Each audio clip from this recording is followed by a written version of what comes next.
સો hi friends, ગુજરાતમાં આયુર્વેદિક અને હોમિયોપેથિકના second round માટેની કોલેજ પસંદગી ચાલુ થઈ ગઈ છે. તો આ વિડીયોમાં આપણે સંપૂર્ણ પ્રોસેસ જોવાના છીએ.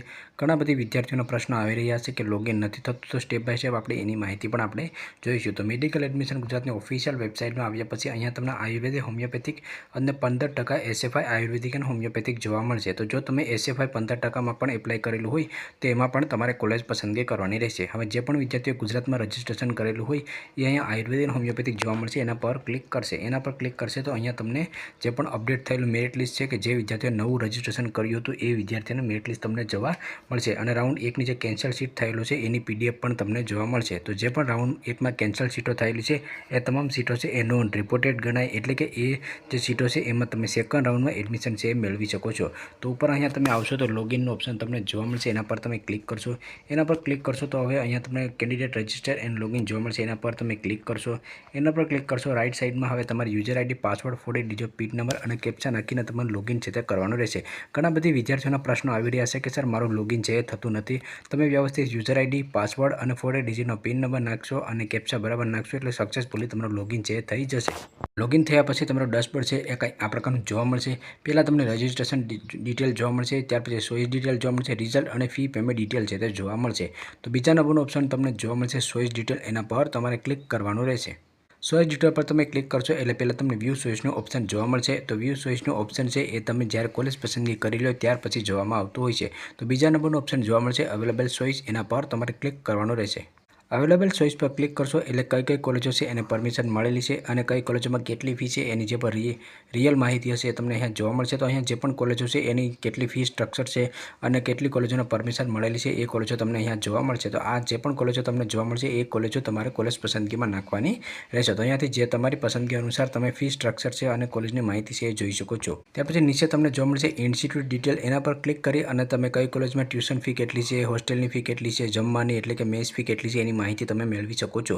હવે ત્રીજા નંબરનો ઓપ્શન જોવા મળશે કન્સેપ્ટ એન્ડ ફિલ ચોઈસ. એના પર તમારે ક્લિક કરવાનું રહેશે. એના પર તમે ક્લિક કરશો એટલે અહીંયા સેકન્ડ રાઉન્ડ માટેનું કન્સેપ્ટ છે જોવા મળશે. હવે આ કન્સેપ્ટમાં જે અગત્યની માહિતી છે બરાબર સમજી લેજો, કારણ કે મેં અપગ્રેડનો વિડીયો બનાવેલો છે એમાં પણ તમને સ્પષ્ટ સમજાવેલું હતું, પરંતુ ટૂંકમાં અહીંયા તમને સમજાવી દઉં કે જો સેકન્ડ રાઉન્ડમાં તમે ભાગ લેતા હોય અને સેકન્ડ રાઉન્ડમાં કોઈ પણ કોલેજ તમને મળી જશે તો જે પ્રથમ રાઉન્ડની કોલેજ હતી એમાં તમારો કોઈ પણ હક છે તે રહેશે નહીં. જે પણ અગાઉ એટલે કે પ્રથમ રાઉન્ડમાં તમને કોઈ કોલેજ મળેલી હોય એનાથી સંતુષ્ટ હોય તો તમારે સેકન્ડ રાઉન્ડમાં કોલેજ પસંદગી કરવાની જરૂર નથી. જો પ્રથમ રાઉન્ડમાં તમને કોઈ પણ કોલેજ મળેલી હોય, કોલેજ તમે કન્ફર્મ કરી અને સેકન્ડ રાઉન્ડમાં અપગ્રેડ માટે જતા હોય, સેકન્ડ રાઉન્ડમાં તમને કોઈ પણ કોલેજ મળશે તો પ્રથમ રાઉન્ડની કોલેજ છે આપોઆપ રદ થઈ જશે. એમાં તમારો કોઈ પણ હક રહેશે નહીં. અને સેકન્ડ રાઉન્ડમાં જે પણ કોલેજ તમને મળેલી હશે એમાં જો તમારે કોઈ પણ નવી ફી ભરવાની આવે અથવા તફાવતની ફી ભરવાની આવે તો એ ફી તમારે ભરવાની રહેશે. નવેસરથી તમારે હેલ્પ સેન્ટરમાં જવાનું રહેશે અને જે નવી કોલેજ મળી છે એનો એડમિશન ઓર્ડર છે તે લેવાનો રહેશે.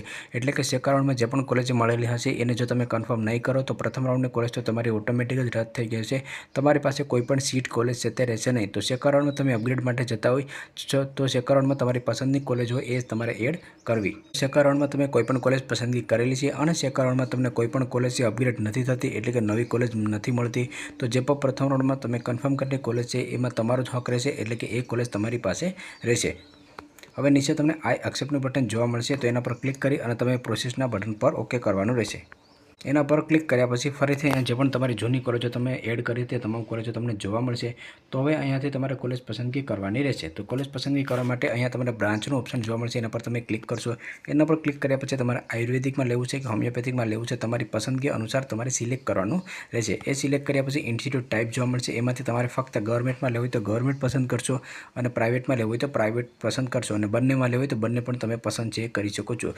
ત્યાર પછી સીટ ટાઈપ જોવા મળશે. તમારે જીક્યુમાં લેવું હોય, એમક્યુમાં લેવું હોય તો એ મુજબ તમે કરી શકો છો. કોઈ એનઆરઆઈ કેન્ડિડેટ હોય તો એનઆરઆઈ સીટ છે એ પણ પસંદ કરી શકે છે. તો જે પણ સીટમાં તમારે એડમિશન લેવાનું એ તમે લઈ શકો છો. ત્યાર પછી અહીંયા એ ઓકે કર્યા પછી અહીંયા તમારે કોલેજ વાઇઝ જોઈએ તો કોલેજ વાઇઝ પણ જોઈ શકો છો. અને ત્યાર પછી તમે ગોના બટન પર ઓકે કરશો એટલે મેં અહીંયા જીક્યુ સીટ પસંદ કરેલી છે. તો આયુર્વેદિકની જેટલી પણ જીક્યુ સીટ હશે તમામ મને જોવા મળશે. તો જે પણ કોલેજ તમારે એડ કરવી એના એડના બટન પર તમે ઓકે કરતા જશો એ તમામ કોલેજ અહીંયા રાઈટ સાઈડમાં આવતી જશે.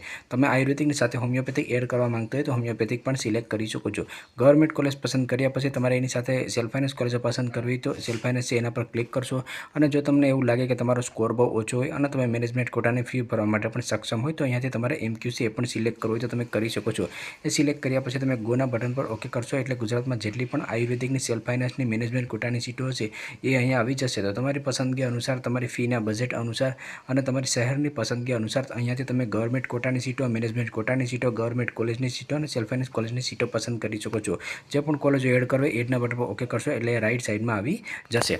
અહીંયાથી જે પણ કોલેજો છે એ ભૂલથી આવી ગઈ હોય તો ડિલીટના બટન પર ઓકે કરી અને તમે ડિલીટ પણ કરી શકો છો અને કોઈ કોલેજને ઉપર નીચે કરવું હોય તો અપ ડાઉન પણ તમે કરી શકો છો। કોલેજ પસંદગી કર્યા પછી નીચે આવશો તો અહીંયા તમને સેવ સોઈ જોવા મળશે, એના પર તમે ક્લિક કરશો। એના પર ક્લિક કરશો એટલે તમારી જે પણ કોલેજ પસંદગી હશે એ સેવ થઈ જશે। કોલેજ પસંદગી તમારી સેવ થઈ જશે ત્યાર પછી અહીંયા તમને સેવ એન્ડ એક્ઝિટ જોવા મળશે, એના પર તમારે ક્લિક સાથે કરવાનું રહેશે। એના પર તમે ક્લિક કરશો એટલે જે પણ તમે કોલેજ પસંદગી કરેલી હશે એ અહીંયા તમને જોવા મળશે। તો અહીંયાથી તમારે ફરીથી વેરીફાઈ કરવું હોય તો તમે કરી શકો છો। એ કર્યા પછી અહીંયા પિન નંબર નાખી અને ત્યાર પછી તમારે કોલેજ પસંદગીનો લોક છે એ કરવાની રહેશે।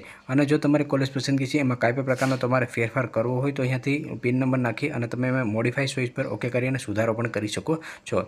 કોલેજ પસંદગી કર્યા પછી અહીંયા તમને પ્રિન્ટ ફિલ્ડ ચોઈસ જોવા મળશે, એના પર ક્લિક કરી અને તમે એની પ્રિન્ટ પણ મેળવી શકો છો। તો આવી રીતે સ્ટેપ બાય સ્ટેપ તમે સેકન્ડ રાઉન્ડ માટેની કોલેજ પસંદગી કરી શકો છો।